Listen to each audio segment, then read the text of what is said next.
Good morning students, this is online session of class 12th and I am discussing chapter 3 current electricity. Last lecture में students हमने दो sales के EMF को compare किया था with the help of potentiometer. Potentiometer हम discuss कर रहे थे और उसके दो एप्लीकेशंस डिस्कस करने हैं हमें. एक हमने लास्ट लेक्चर में कर लिया था, that is to compare the EMF of two cells. ठीक है, जिसका डेरिवेशन क्या आया था, जिसका रिजल्ट फाइनली क्या आया था हमारे पास, E1 upon E2 equal to X1 upon X2. ठीक है, E1 क्या है, EMF of first cell, E2 EMF of second cell, X2 X1 और X2 क्या है, ये लेंथ है जहाँ पर हम जॉकी को रखते हैं. जॉकी हमारा नल पॉइंट या गैल्वेनोमीटर में null point no deflection show होता है. ठीक, आज इसका दूसरा एप्लीकेशन डिस्कस करेंगे, to measure the internal resistance of a cell. हम किसी भी सेल के इंटरनल रेसिस्टेंस को किस तरीके से फाइंड आउट कर सकते हैं. ठीक है, तो चलिए हेडिंग डालते हैं सबसे पहले, to measure the EMF, to measure the internal resistance of a cell.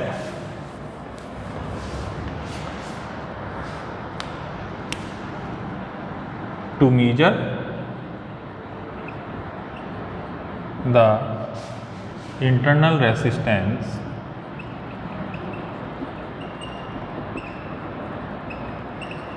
resistance को हम किससे लिखते हैं, स्मॉल r से. जानते हो आप सब, स्मॉल r से इसको डिनोट करते हैं.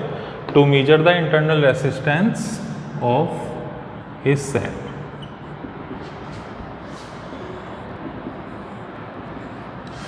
अब देखिए, इसको मेजर करने के लिए हमें एक डायग्राम या एक सेटअप बनाना पड़ेगा और वो सेटअप हम किसकी हेल्प से बनाएंगे, पोटेंशियोमीटर की हेल्प से, जो कि हमने लास्ट लेक्चर में डिस्कस किया था. ठीक है, पोटेंशियोमीटर क्या है, बेसिकली एक वायर है ऑफ फ्यू मीटर्स की एक वायर है और उसको हम इस तरीके से अरेंज करते हैं कि जो नीचे वाली ब्रांच है हमारी गैल्वेनोमीटर वाली, उसमें करंट हमारा क्या हो जाए, जीरो हो जाए. ठीक है, यानी कि गैल्वेनोमीटर में कोई भी डिफ्लेक्शन हमें शो ना करे. तो इस तरीके का सेटअप हमने तैयार किया. एक वायर हमने किस मटेरियल का लिया था, कॉन्स्टेंटन और मैग्नेट अलॉय था ये. इस तरीके का हमने एक सेटअप लिया था.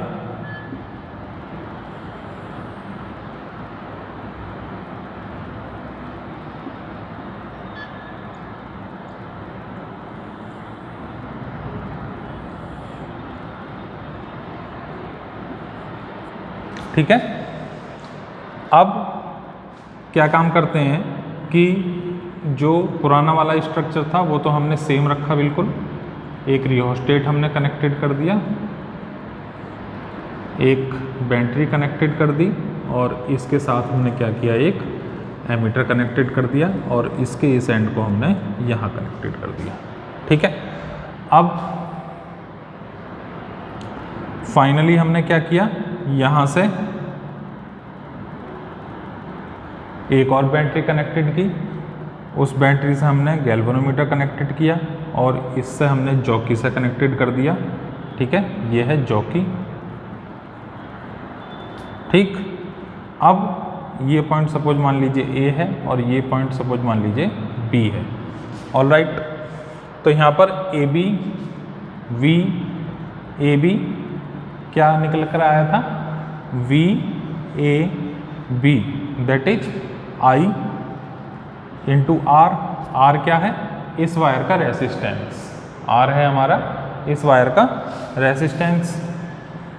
तो जब हमने इसको कैलकुलेट किया था तब ये वैल्यू हमारे पास कितनी आ रही थी, VAB equal to I rho L upon R. ठीक है, और यहाँ से यहाँ तक की जो लेंथ है सपोज मान लीजिए VAB equal to I rho X1 upon R. ठीक, अब एक्चुअल में VAB क्या है, इस ब्रांच में तो करंट जीरो है, तो VAB क्या है, इस बैटरी का EMF. तो यहाँ से फाइनली आ गया E equal to I rho X1 upon R. ये वैल्यू हमारे पास आ गई. ठीक है, अब देखिए इस सर्किट को हमने थोड़ा सा मॉडिफाई किया. और मॉडिफाई करने के लिए हमने क्या किया, यहाँ एक रेसिस्टर कनेक्टेड कर दिया जिसकी वैल्यू R है। ठीक है, हमने क्या काम किया कि ये जो सर्किट था हमारा पुराना वाला, इस सर्किट को हमने थोड़ा सा मॉडिफाई किया और ये जो नीचे वाली बैटरी है इसको हमने क्या किया, एक रेसिस्टर से इसको कनेक्टेड कर दिया। रेसिस्टर का पॉजिटिव एंड, रेसिस्टर का एक एंड इसके पॉजिटिव टर्मिनल से और दूसरा एंड इसके नेगेटिव टर्मिनल से कनेक्ट कर दिया। अब यहाँ पर क्या होगा कि इस ब्रांच में करंट फ्लो होने लगेगा। जो पहले बैटरी से कोई भी करंट फ्लो नहीं हो रहा था, इस ब्रांच में करंट 0 था, अब क्या होगा कि इस ब्रांच के थ्रू एक करंट फ्लो होने लगेगा। ठीक है, इस ब्रांच के थ्रू क्या होगा, एक करंट फ्लो होना स्टार्ट हो जाएगा। अब यहाँ से VAB क्या बन जाएगा, VAB इक्वल टू, सपोज मान लीजिए जो हमारा नल पॉइंट है वो सपोज मान लीजिए हमें यहाँ पर मिल रहा है x2 लेंथ पर, तो VAB कितना हो जाएगा, I, करंट कांस्टेंट है क्योंकि रियोस्टेट की हेल्प से हम उसको कांस्टेंट बनाए हुए हैं, I rho length x2 upon cross section area भी हमारा क्या है, कांस्टेंट। अब यहाँ ध्यान से देखिए, जब कोई करंट नहीं फ्लो हो रहा था तो ये था बैटरी का EMF। ठीक है, लेकिन अब जब यहाँ से करंट फ्लो होने लगा है तो ये क्या बन जाएगा, बैटरी का टर्मिनल वोल्टेज। ठीक है, जब कोई करंट फ्लो नहीं हो रहा दैट इज EMF, और जब यहाँ पर करंट फ्लो होने लगा इस बैटरी से तो अब ये क्या बन जाएगा, बैटरी का वोल्टेज, जिसको टर्मिनल वोल्टेज बोलते हैं, V से डिनोट करते हैं, V equal to I rho x2 upon A। बस ये है इसमें मेन पॉइंट समझने वाला। ठीक है, ये दोनों पॉइंट आपको समझ में आ गए। जब कोई भी करंट इस बैटरी से फ्लो नहीं हो रहा दैट इज EMF, जो इक्वल है I rho x1 upon R के। अब यहाँ से करंट फ्लो होना स्टार्ट हो गया दैट इज, ये बन गया टर्मिनल वोल्टेज बैटरी का, और ये किसके बराबर हो जाएगा, I rho x2 upon A। ठीक है, इसको इक्वेशन आपने 1 बोल दिया, इसको इक्वेशन 2 बोल दो। ठीक, from 1 and 2, from 1 and 2, 1 and 2 को जब हम डिवाइड करेंगे तो हमें क्या मिल जाएगा, E upon V equal to I rho x1 upon R divide by I rho x2 upon A। ये A है क्रॉस सेक्शन एरिया, ये भी क्रॉस सेक्शन एरिया A है, and this is also cross section area A। ठीक है, R का formula लगाया simple, R equal to rho L upon A, जहाँ पे L क्या है, लेंथ, और A क्या है, cross section area of the wire, जो कि हमेशा यूनिफॉर्म है। ठीक है, अब देखिए जो कैंसिल आउट हो रहा है उसको कैंसिल आउट कर दीजिए।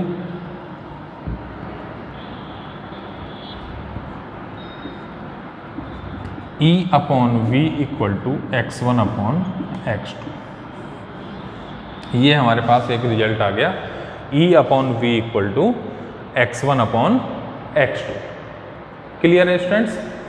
अब देखिए, आपने एक रिलेशन पढ़ा होगा, ये डायग्राम अरेंज कर दूं मैं।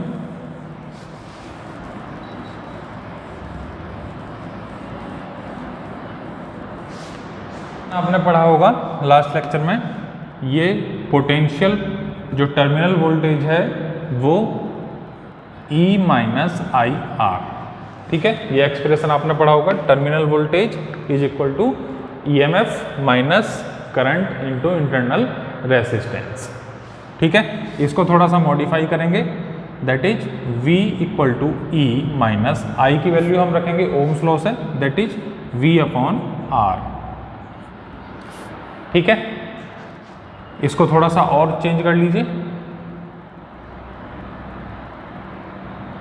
V equal to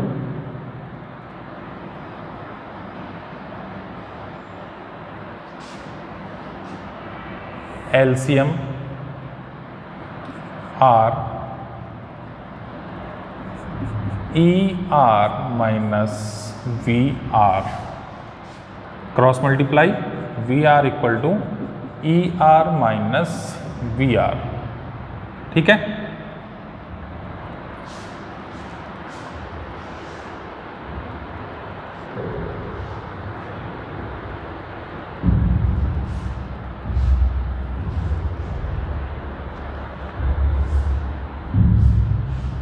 we R इधर ले आइए, that is E R minus V R, and finally we get E R minus V R upon V. ठीक है, यहां से हम इंटरनल रेसिस्टेंस कैलकुलेट कर सकते हैं किसी भी सेल का।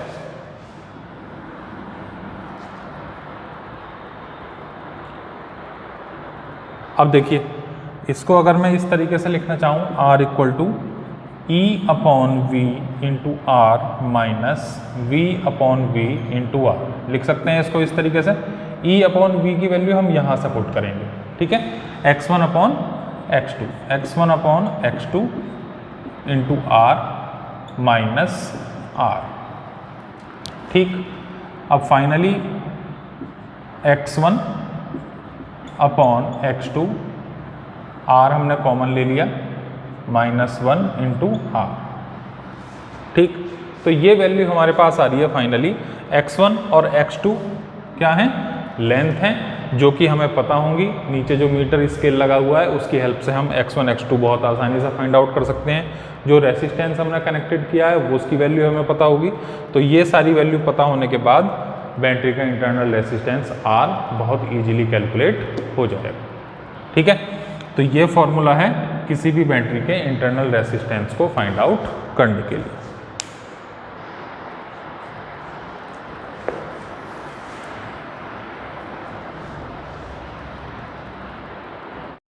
चलिए स्टूडेंट्स, एक न्यूमेरिकल डिस्कस करते हैं इसी टॉपिक पर बेस्ड। हमें किसी सेल का ईएमएफ, अगर किसी सेल का रेसिस्टेंस हमें फाइंड आउट करना हो तो हम किस तरीके से करेंगे। ठीक है, ये पेज नंबर 31 पर आपकी बुक में दिया हुआ है, लास्ट न्यूमेरिकल है, अनसोल्ड न्यूमेरिकल, पेज नंबर 131। ठीक है, क्वेश्चन नंबर दिया हुआ है 3.24, 3.23। ठीक है, जो क्वेश्चन है वो आप अपनी बुक से पढ़ेंगे। मैं आपको यहाँ पे डायरेक्ट डायग्राम बनाकर दिखा रहा हूँ। डायग्राम में क्या क्या दिया हुआ है ये देखिए। सबसे पहले एक सेल लगा हुआ है जिसका पोटेंशियल 2.0 वोल्ट, एक wire A B,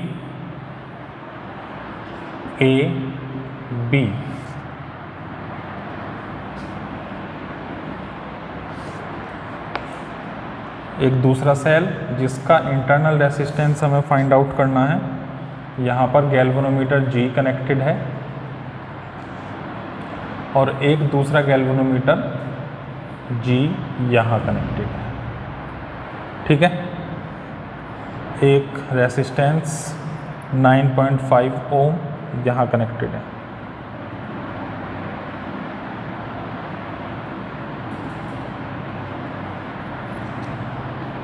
one 1.5 volt. ठीक है, तो ये पोटेंशियोमीटर हमें दिया हुआ है। इस पोटेंशियोमीटर की हेल्प से, या जो डेरिवेशन अभी हमने किया था उसमें जो एक्सप्रेशन आया था, उस एक्सप्रेशन को यूज करके हमें क्या करना है, इस सेल का internal resistance R find out करना है।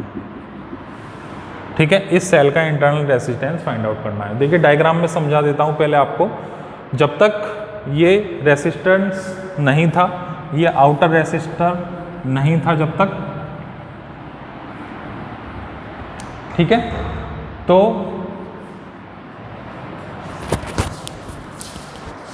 देखिए जब तक ये रेसिस्टर नहीं था नीचे, तब तक जो हमें नल पॉइंट मिल रहा था, नल पॉइंट जो यहाँ पर था हमारा, उसकी लेंथ हमें दे रखी है। कितनी लेंथ है वो,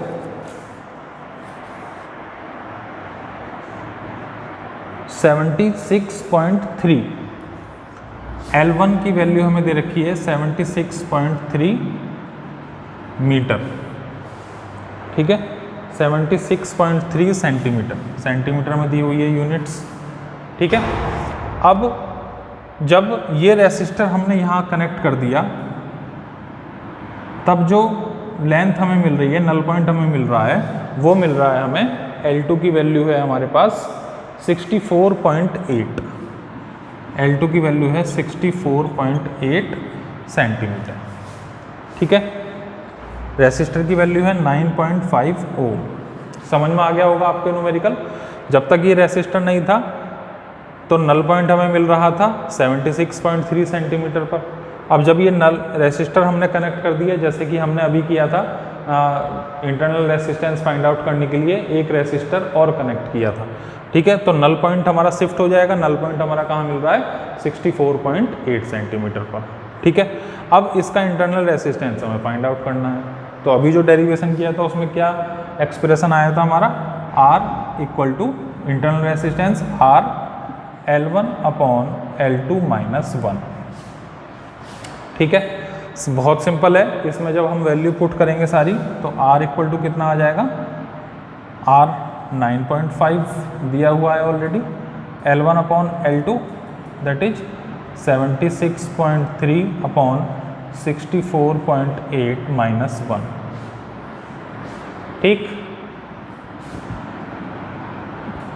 कैलकुलेशन कर लीजिए, पॉइंट से पॉइंट कैंसिल आउट हो जाएगा। Finally we get R equal to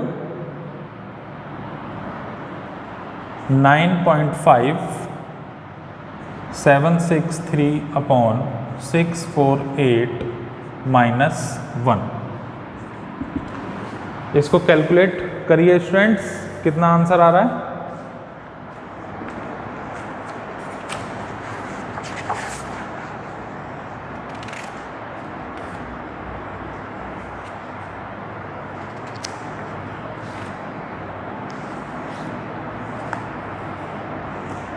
answer is 1.7 ohm.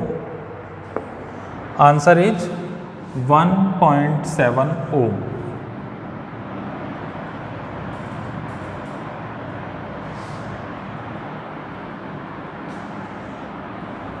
चलिए स्टूडेंट्स, एक न्यूमेरिकल और डिस्कस करते हैं। आपकी एनसीईआरटी बुक में ही है, unsolved numerical, page number 130, page 130, question number 3.21।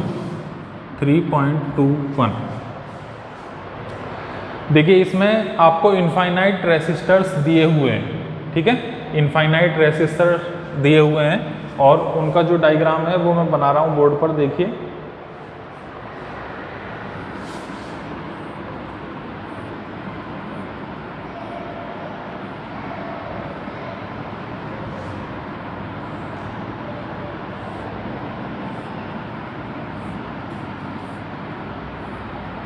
इस तरीके से आपको इनफाइनाइट रेसिस्टर्स दिए हुए हैं, ये आगे तक जा रहा है। ठीक है, इनफाइनाइट है। यहाँ पर भी रेसिस्टर्स की ब्रांच है।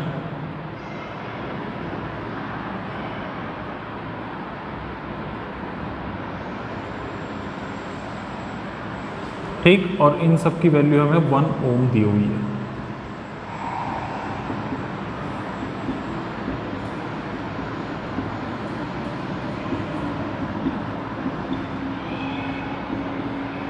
ऑलराइट, और यहाँ पर पोटेंशियल डिफरेंस है दैट इज 12 वोल्ट। एक बैटरी कनेक्टेड है और जिसका इंटरनल रेसिस्टेंस हमें दिया हुआ है 0.5 ओम।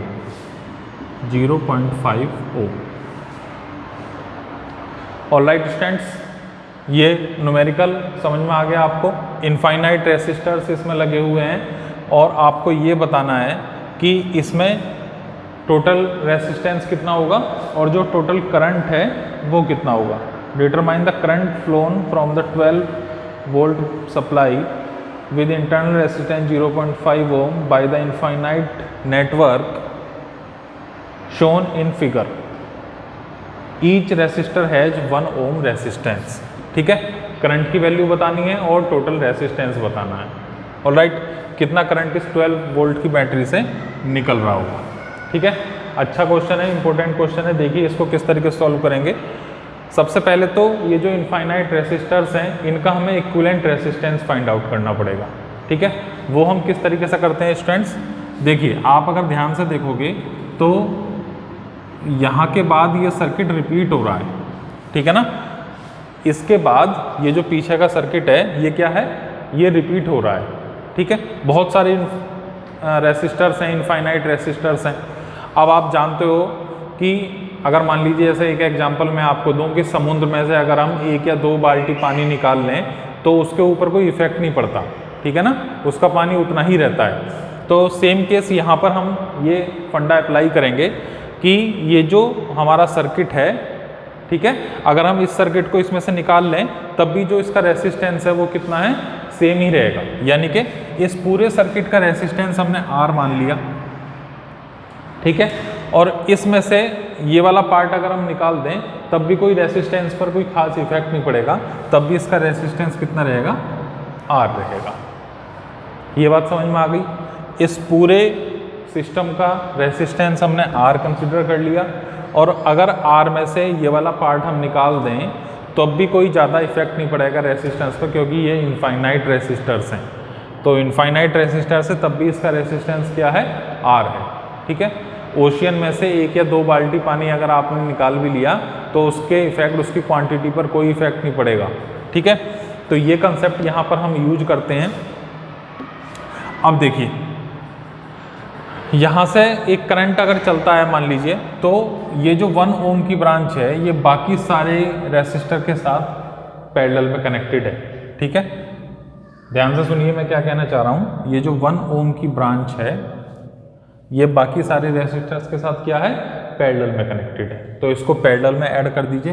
पैरेलल में क्या आएगा, सपोज मान लीजिए पैरेलल में इसको ऐड करेंगे हम तो 1/1 प्लस 1/R, क्योंकि ये सारा जो रेसिस्टर है वो R हमने कंसिडर किया हुआ है, तो इसको रेसिप्रोकल करके हमने ऐड कर दिया। फाइनली क्या आ जाएगा, R, that is LCM R आ गया, तो R + 1, और ये वैल्यू हमें रेसिप्रोकल करनी पड़ेगी उल्टी, R 1 + R। तो ये इसके साथ कॉम्बिनेशन कितना आ रहा है, R/1 + R। अब देखिए 2 रेसिस्टर्स और बचे हुए हैं जो सीरीज में हैं, एक ये है और एक ये है, इन दोनों को ऐड कर दिया, +1 + 1। क्लियर है ये पॉइंट। अब थोड़ा सा इसको सॉल्व कर लीजिए। टोटल रेसिस्टेंस कितना आ जाएगा, total resistance R = R + 1 + R + 2, ठीक है। R = R + 2 + 2R / R + 1, ठीक है। Cross multiply, R² + R = 3R + 2, ठीक है। सॉल्व कर लीजिए इसको, क्वाड्रेटिक इक्वेशन है ये। क्वाड्रेटिक इक्वेशन आप जानते ही हो किस तरीके से सॉल्व होती है, R² - 2R - 2 = 0। Quadratic equation solve करिए। R = -b ± √b² - 4AC, तो ये हो जाएगा +8 / 2। Finally we get 4, 2 ± √12/2, and finally we get R = 1 ± √3। R = 1 ± √3, ठीक है। नेगेटिव साइन एस्केप कर देंगे, नेगेटिव साइन को लीव कर देंगे, तब जो हमारे पास वैल्यू आएगी फाइनली वो कितनी होगी स्टूडेंट्स, R = 1 + √3, ठीक है। ये रेसिस्टेंस आ गया। R = 1 + √3 की वैल्यू 1.71, R = 2.71 ओम,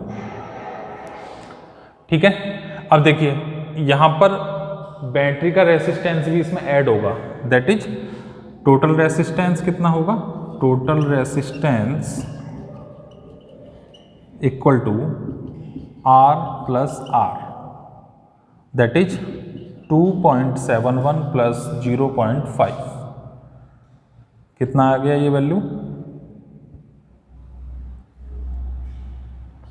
1 2 3.21। तो टोटल रेसिस्टेंस की वैल्यू आ रही है हमारे पास 3.21।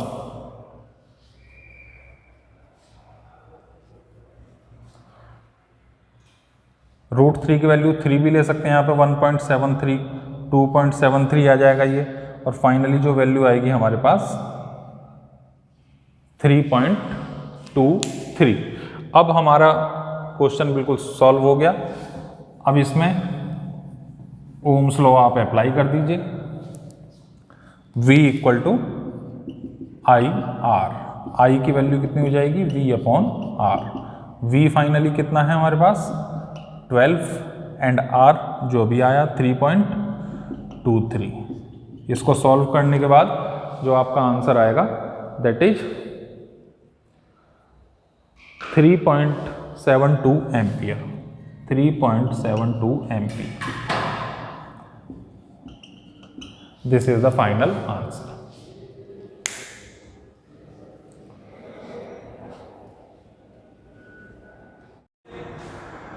तो स्टूडेंट्स ये चैप्टर आपका कंप्लीट हो जाता है, थर्ड चैप्टर करंट इलेक्ट्रिसिटी।